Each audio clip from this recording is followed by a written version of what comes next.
have won the World Cup.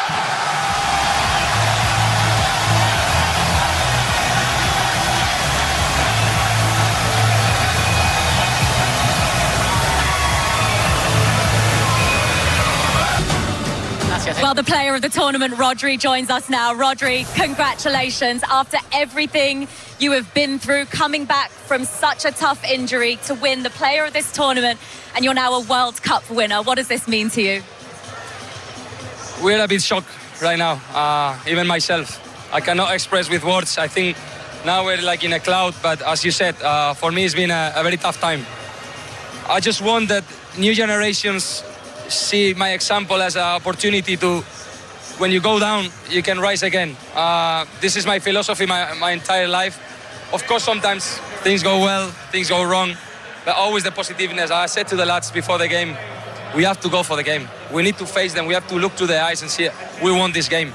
And then life gives you the World Cup or not, but we were brave, and I was brave in that moment I was down. So I want to thank all the people that helped me, but I want to thank myself, to be honest, in those moments. Yeah, congratulations, Rodri. I'm going to change my question because I was going to ask about the composure of this team, because you seem, guys, that you came to this World Cup to win it, and you were sure. But I'm going to ask you is what you did in the whole tournament as a group to maintain this consistency since day one, because you didn't start pretty well in the first game. I think, I said it before, I think the gap of improvement from the Euros, it was the way this team is mature. It's built on the game, it's built on every single day. We faced very different opponents, of course lots of European opponents, but different moments, different type of games, and we managed to play all of them. So I think we grow in this sense, and this talks about a generation that is making history for our country, as you can see, but also in the way we did it. Landon, how good was he? And just really quickly, you said you went through hard times. Everybody needs people to help them, and you have your family here. We've been here all day. What does it mean to be in front of them here and celebrate? I mean, I don't want to cry, but for me, all this that you're seeing here, they're watching us since we are 15. So now they're a bit more, but they were following us with Luis de la Fuente, was under 19 coach. So many adventures live in all this time. And now we're champions of the world, so it's for them. Enhorabuena. Go and enjoy it, Rodri. Thank you very much. Congratulations. Absolutely amazing to hear from the player of the tournament, guys. I mean, and so humble, and he's had such an incredible journey, as he spoke of, coming back from an injury just a couple of seasons ago. Last year in the Premier League, didn't see many minutes from him when we did. He was struggling at times. To see him play this well at this World Cup, that is testament to that man there, isn't it? Incredible moment for everybody watching, kids watching at home, about resiliency and coming back. It was so difficult for him, and it was hard for us to watch. He was a top player in the world, and he went through this struggle. There's not a better midfielder in the world, and I think if you're making an all-time best 11, he's got to be in consideration. He's won everything. He just won the golden ball at the World Cup. It didn't matter, and I think you just said it, Roy, isn't it? Interesting. The nature of the goal in the end was, for all maybe not very Spanish, but so for what? all their technical brilliance, it was a ball into the far post, a knockdown, and a bit very simple but very effective. And we also speak about the importance of players coming off the bench. We saw it in the last Euro final for Spain, and again simple. And again, they're on the back for Argentina. But did I think they'd conceal a goal from this point of view? Probably not. But it was a lovely knockdown again, all very simple. And we see Simone who gets caught in the edge of the box, a young player. We don't want to be too harsh on him, and he makes a run before that. He definitely picks up some sort of knock, so he's definitely kind of limping back into position. But once the ball goes into the box and you let your midfielder to get that side of you, or the attacking player, you're in big trouble from the knockdown. And he never quite makes the ground up again. No, he does. Do you know? Well, it's strange in a way. He does kind of get back in there. But then just stops. Right, don't you think he's got far enough? I might as well go even further. Of course, you're right, Righty. Again, he's just trying to get got that far, he might as well go. In the game, and he is a sub, but he's got to keep going now. He's got to keep going. I don't know why he's stopping there. And that stop has cost him. And he knows, he will know, his dad will know, everyone will know that you just got to go the extra few yards. Because he's made the effort to go all the way back in there. Dad will know, everyone will know that you just got to go the extra few yards. Because he's made the effort to go all the way back in there. He's got to go the extra 2 or 3 yards. What Williams Good technique here, Ian, as well from Torres, because quite often you see people, we're about to see it with Simeone himself, hit it too hard in that situation. You know what's good about that, guys? Obviously, he's weaker foot as well, Poogs. You can see the concentration on just hitting it. And I always say, hit it high. hit it higher. Because like, if you hit it low, you've got bodies, goalkeeper bodies trying to block. If you hit it higher, it might hit an arm, or it might hit an arm and go in, but hit it higher. That's what he's done. He just got a really good connection on the side foot, got it on target with good power. We were going through a bit of deja vu because after Spain took the lead, they sat back a bit, Roy, and suddenly Argentina had a couple of chances, didn't they? They did, absolutely. Yeah. Again, of course, they're going to go for it and gamble. And obviously, they're up against it. They're tired now. This is the one, Simeone. If you're going to get one chance, and obviously we just praising Spain there for getting over the ball. He's got, technically, he's not, listen, I think he's been poor throughout the court. He's been on a slide, his walk rate. But he, like Riley was saying, he's certainly got to hit the target. You might get a handball, you might get a deflection, but you've got to hit the target. Has he not got his feet sorted out? Well, you know properly? what it was? I think there was one earlier on. We showed Messi when he had the same thing. It's coming. It's the same thing, but you've got to get your knee over it so you can stay balanced. That's the volley against Egypt. So you want to hit it low. You got to hit it low. He's kind of leaning too far back, and that, again, it was, you know, he's okay there to get up there in the box to hit that, but like it was a poor strike from him in the circumstances.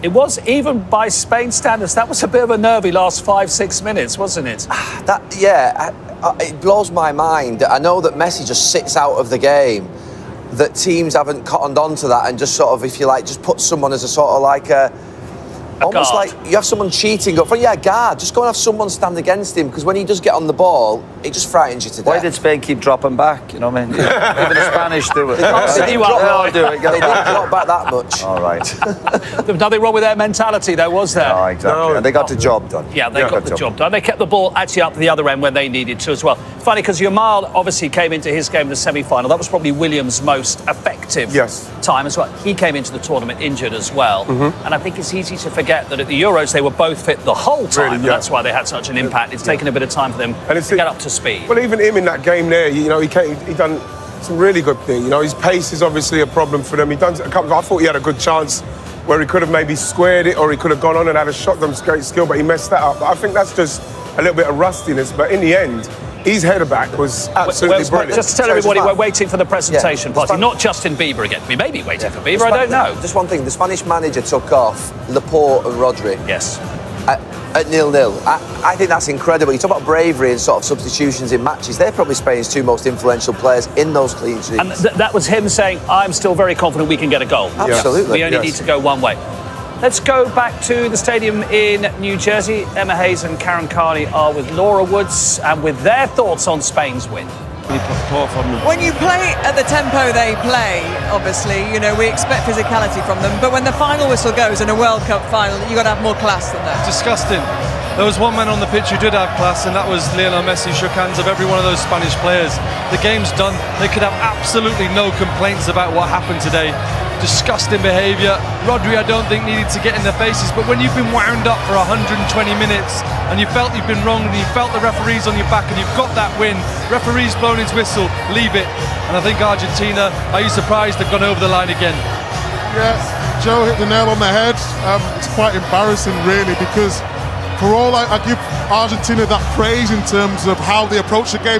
Yes, they know Spain are a better team on the ball, but what can they do to disrupt them off the ball? And in the game, there was just on the cusp every single time.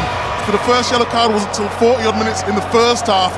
But seeing that sort of stuff after the game's been played and someone's just been crowned World Cup champions, it's not good enough. It's quite embarrassing, to be honest, because that Paredes there, he doesn't need to do that. He's better than that, you know? And he doesn't stop there, he keeps going and going and going. And we all know what it's like to lose a game. We can be very frustrated, we understand that. But this is not good enough. It's not a good look at all. That's a reaction to them being outplayed, outthought on the football pitch, and then the result of that at the end. So it's sad, it's poor from the Argentine players. Huge frustration spilling over. But for Spain, let's focus on the positive, because an incredible tournament. To concede one goal through a whole tournament has been a marvellous defensive display from them, but also in attack, and the possession-based football they play is so attractive. The lesson in football that they've taught the world at this World Cup is absolutely phenomenal.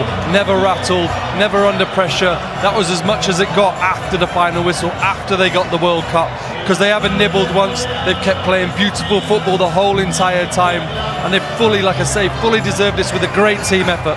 Luis de la Fuente has now won the Euros and the World Cup with this side. He's actually taken quite a few of this side through the age groups, under 19, under 21. He's a career international manager, and he's created some things very, very special. He has, and a lot of these Spanish players have grew up and come through the system together, so to be able to enjoy these moments, the European Championships 2 years ago, now the World Cup, we've seen it at the end there with Yamal and Williams sat on the pitch. They're lying there taking it in, just looking, thinking like, what has happened? They've won both the Euros and the World Cup, Yamal at 19, so these are just special moments and memories which these players will take with them forever. They're singing Viva España just in front of us here. I thought it was only us who sang that. I didn't realise Spaniards actually sang it. But the scenes below us, the Spanish fans, they've had to be very patient, haven't they, through this match? They have, and they've been massively outnumbered here today, but they showed their support for their team. And just to touch on Lamine Yamal at 19 years old, we looked at him before the game, 5 chains on hat, and his confidence, the way that he's doing this world, everyone will be trying to get on his back, everyone will be trying to hate on him, but he's sat there with a European medal and a World Cup. What a beautiful, beautiful day for that young man. I'm so pleased for him. 19 years old. He was 19 just a week ago, and he burst to life for us, didn't he, at the Euros? Not burst into life, he burst on the seat gaps.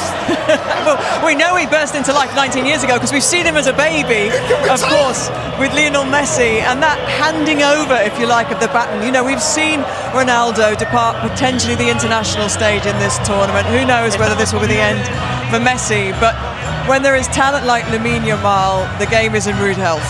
We call him Lamine the Dream, don't we? And I mean, Mbappe's been sensational. We do. And Mbappe's been phenomenal at this tournament too. But in terms of winning the Euros and the World Cup at 19, and coming into the tournament with an injury, a hamstring injury as well, and just growing into the tournament, and it was difficult for him today. Tagliafico was really tight to him, and the thing I liked about him most, he didn't react, because he was trying to get into his head, and you know what the game could have been like if he would have reacted, try to get him sent off, and he was just so calm. For someone at 19 to show that composure and be that good on the ball, he's an absolute superstar. Physically still growing as well. Not only did he not react, he stood up to it. He wasn't rattled, he didn't back down, he had the whole entire team trying to smash him. He just kept so cool, kept his head, kept trying to have those. Like about the Spanish team is Yamal has had a difficult tournament. He hasn't been, at his best what we've seen over the last couple of years. But then the subs which they've made, Moreno, Torres coming on today, winning goal, almost being an out the team. The manager deserves a lot of credit for what he's built at this team. Yeah, and what he has built here is incredible team spirit. And a lot was made, actually, that there were no Real Madrid players in this team and in this squad when he selected the squad. Obviously, there is now, because Cucurella has of course moved from Chelsea to Real Madrid. But there is clearly a plethora of stars, huge stars in this squad, but they work together. Yeah, I think the squad's got a really good balance. It's got some experience, a lot of youth, but they've got players who've grown up through the system together. They know each other's game inside out, and that's shown. The winners as well, they won the Euros 2 years ago, so they've had a big advantage knowing how to win and make the competition, and I think that showed as well in the game today. Well, you've been talking about all tournament, you've been talking about goalkeepers. Can we talk about Kubasi at the back? Do you think he's a contender for the young 100%, player of the tournament? he's outstanding. When he plays in Barcelona, at times they play very high and it's difficult. He gets exposed in behind. But in this team, the leadership, the composure he shows, he stands up to everything. 19, conceded 1 goal in the whole competition. It's outrageous. When I see these sort of players, for the future, like you said, Olmo's been excellent. Nico Williams coming on the left-hand side. Yamal, the future looks so great for Spain. Shall we have a look then at the goal that has won Spain the World Cup? And while it will go down as obviously Ferran Torres' brilliant goal, Williams involved in terms of keeping the ball alive. Yeah, it was, and this is from the kick-off of extra time. And then the ball goes back to Simon, and Argentina don't really rush to try and get any pressure on the ball. Obviously, they're down to 10 men. And then, Messi, obviously, they're playing a 4-4. Messi's not really helping out defensively. So then the ball goes forward. And then now, this is where they needed that little bit of luck or something to force them in the penalty box. But that's the thing there, and this is what Joe was talking about a little bit earlier in the show. But what Argentina did, defended so well.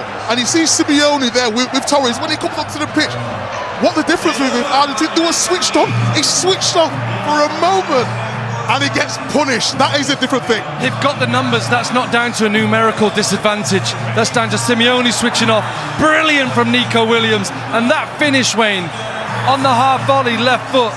It's incredible. It's a great knockback, but to finish it like that, have the composure at this stage of the game, to get the elevation just to get above the keeper, and the calmness, and to hit it with the side foot and just guide it into the roof of the net. It's such a great goal. Fantastic finish from Ferran Torres. And Williams, again, another great talent who has had to kind of be patient in this tournament as well. I think what's really good about it, and we'll show this disallowed goal now, but in terms of when they come on, the impact, you have Berner who plays a little bit different, but then the disallowed. When you come onto the pitch, you have to have impact, and whether that's running in behind, and then this, unfortunately, it was given, but if you look here, the reason why it was not given, it was there, it was foul, Marino stands on. But is that enough? Is that enough for you? It's not enough, but it was given, and the referee didn't blow the whistle before the ball went in the net as well, so it was always going to be difficult, but we don't want to see goals disallowed for that. It's too easy. Spain could lose the World Cup because of that. I think it's absolutely ridiculous. Get rid of VAR, get rid of all these bad decisions. I hate it. But I think we've got to absolutely commend Spain's mentality, because all very well they play this pretty football, but they've been absolutely superb to not give up. They could have felt like the whole world was against them today.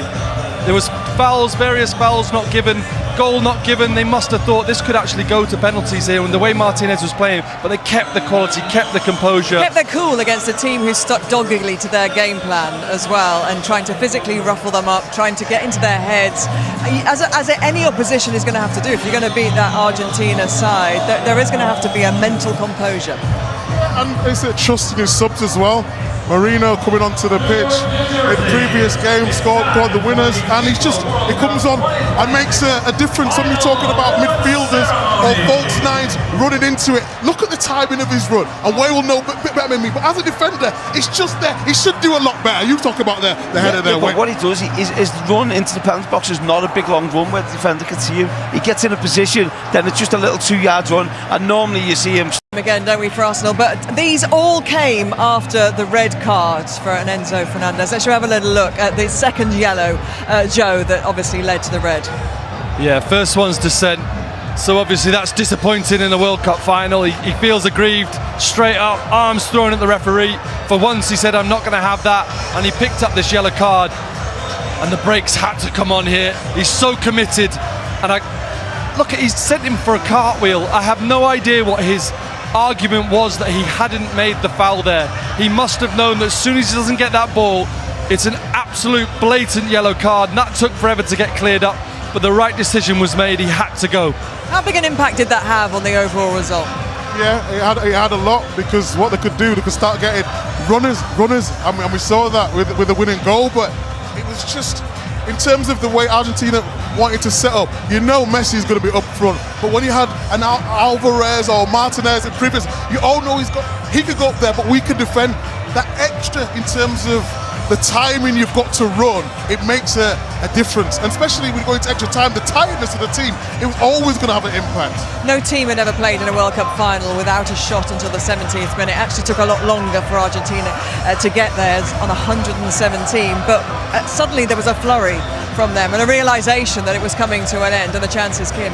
There was, and I think that coincides with Messi getting on the ball a little bit more, and then you knew it was going to come at some point, and this is great defending. You know, they're getting in down the sides, they were putting balls in the box, but this was actually a free kick they took quick, which I was thinking, what are they doing taking this quick? And then they get a really good opportunity from it, and then again here he just leans back and gets it high over the crossbar. If he gets his body over the ball, he gets that down and gets the equaliser. But Spain deserved it, so I'm really pleased that Spain won in the end. No, but can you talk about the spirit there? For Argentina still to be getting chances towards the end of the game with a man less as well, and they've just never beat. Yes, in terms of quality, and you know the man on the screen deserve to win There's the World such lovely Cup. scenes. Lamine Yamal is being kind of handed around to his teammates and hugged, and you can see just the absolute love and admiration they all have for him and how special he is. I love to see that, and I love to see the joy in his face. He's still a young man at the end of the day, and they've allowed him to be young, they've allowed him to be free. He's completed football, he's only going to get better. It's absolutely brilliant to be here and witness this. You talk about him completing football at 19, what about Rodri? We talked about it before the game, didn't we? How much of an impact he has in this midfield, from winning the Euros to getting Ballon d'Or to winning the World Cup to Champions League, but also having the knee injury and then coming back. We've had knee injuries before, it's very difficult to come back, and a lot of people had wrote him off. Pep said he's going to be back at his best at the World Cup. He was absolutely right, and he was the best midfielder in the tournament, hands down. I think there was a few players from Spain who went a little bit not under radar, but I thought Cucurella all tournament was outstanding. Goalkeeper was outstanding. Obviously Yamal was in and out of the tournament, I felt, and my man Olmo, I absolutely love him. I thought just both in possession, out of possession, it gives Spain something a little bit different. I think we knit it all together. Well, we of course have all enjoyed seeing that picture brought out of the archives of Lamine Yamal and Messi. Messi, of course, giving him a bath when he was a baby. Well, here's the full circle moment. Is that the moment when the legend passes on the baton? Yes. Oh my gosh. He's got a long way to go. He has been absolutely superb, and we'd love to have seen him really shine today, but there's no doubt about it. He's going to have so many more magical moments in his career. But the respect he's got for the great man and the career path that he's trying to follow, I think that's a really classy moment. I love seeing it. Luis de la Fuente, we just touched on him briefly a few moments ago, but actually Scolari as well. These are managers who have come through managing age groups, international managers, international managers as opposed to big name club managers who've been kind of flown in to do a job. For example, Thomas Tuchel, Ancelotti with Brazil, Nagelsmann with Germany, who've come with a specific purpose. Your job is to replicate what you've done in club football and win a major tournament. Does it tell us something about international football and the culture of management that it is different? It is very different, and it's difficult as well. International football is really difficult to play, to compete. And club football, you have your players every day. There's a development plan in place for the players. At international football, you're getting your players moments when you don't know what the fitness levels are, you don't know what the injury levels are.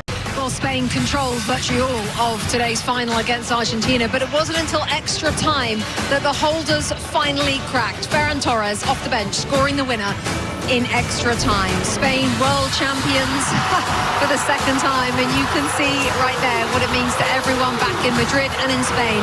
Incredible scenes. I'm sure you'll see plenty more over the course of the next few days. This World Cup began with a record 48 nations, and after 104 matches across 39 days, Spain are the last team standing. And maybe, I think, for the last time, let me reintroduce you to Thierry Henry, Zlatan Ibrahimovic and Alexis Lalas, and definitely for the last time, we're going to show you the highlight from this game.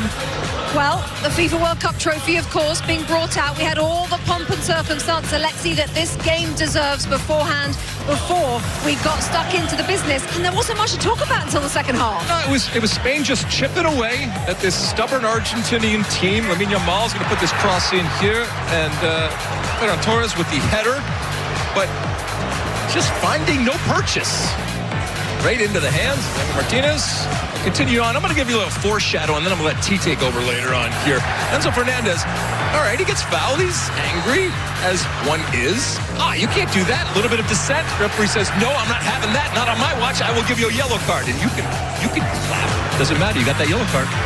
And then Nico Williams goes on the counter. We all thought that was going to be the moment. I'm sorry, but he should have passed that ball to Lamine Yamal on the second post. As you can see, Lamine Yamal is upset. And Emiliano Martinez saves it. And if you're on the yellow, Enzo Fernandez, don't go so much into that challenge. You know, you can't go like that into that challenge if you're already on a yellow. It's a red, and rightly so. And then Lamine Yamal, we all thought that maybe he was going to score, but Emiliano Martinez on the way to take it to extra time, 0-0. Zlatan. Then we're gonna see a situation here where Spain actually scored and the whole stadium thought they scored, but the referee saw something else. Look, Nico Williams scores. Spain celebrating, even Nico Williams, but the referee whistled before that shot was made. And if you can see here, a little step on the foot, and was awarded free kick there, Argentina. Give us a real goal, man. Give us a real goal.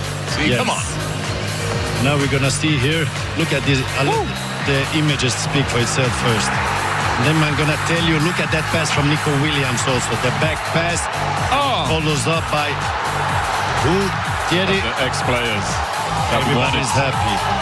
The first time they won it was in extra time. The second time Spain wins it is also in extra time. 1-0 both. Let's go. First World Cup goal by who, Rebecca? Ferran Torres. No, Iniesta, the first one. Oh. I don't know what you were asking. She's enjoying back behind us. What do we have here? We have a corner from Lionel Messi and a shot outside the goal. They did have a moment, didn't they? Right near the end. They definitely had a moment. Maybe, but then it was finished. Game over. Spain, World Cup champions. This is what I meant earlier. You know, we can talk about Kylian Mbappe that won, the Golden Boot. We can talk about Michael Olise with his assists. We can talk about Kane, Bellingham, and those guys had great tournaments. Those teams also. That's not because you don't go to the final that you don't have a good tournament. But at the end of the very day, this is what I was saying. This is what you want. Lifting the cup. And I'm sure you ask those guys, they will tell you the same thing. The captain Rodri then lifting the trophy. The City midfielder was back to his brilliant best this summer. His reward, adding a World Cup title to his sparkling resume. It has been a festive day at New York, New Jersey Stadium. Fireworks going off right now. And in the end, Spain reigns supreme. Plenty more reaction still to come.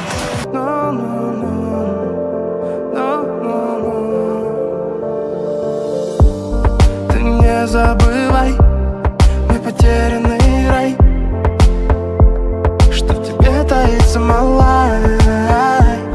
Но не забирай, пока небо сохранит тот май в ней, пока в небо еще сил набрать.